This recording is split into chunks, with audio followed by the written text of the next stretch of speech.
Hey guys, it's Mike Vanderloot with StreetCity Realty Inc. Brokerage here in London, Ontario on this week's Q&A session with Costa Poulopoulos. Costa, this week's question has to do in respect to writing clauses.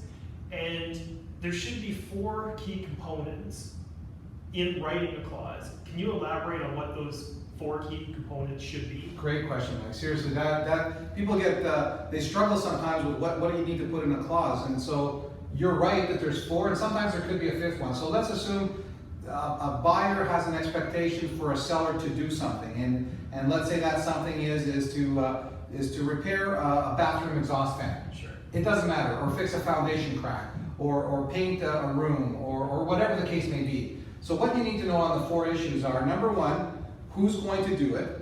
Number 2, who's going to pay for it? Number 3, when is it to be done? And number 4, what exactly is to be done?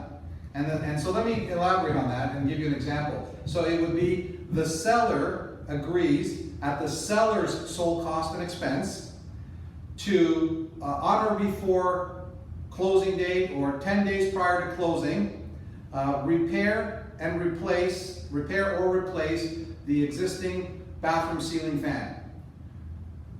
Those are your 4 components. The 5th thing is, what happens if it doesn't get done? Sure, it's a contract and everybody's agreed to it.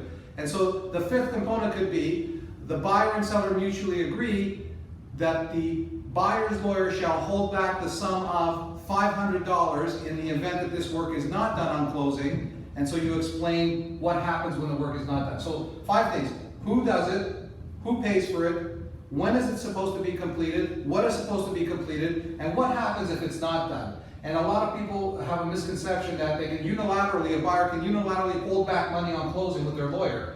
You cannot do that. In order to hold back funds on closing, both parties, buyer and seller, must agree to the holdback. So that's why it's important to put it in your offer if you're expecting something, or an amendment expecting one party to do something. What happens if it doesn't get done? You can use the holdback in that regard. That's awesome. Perfect. Thank you, Costa. Thanks, Mike.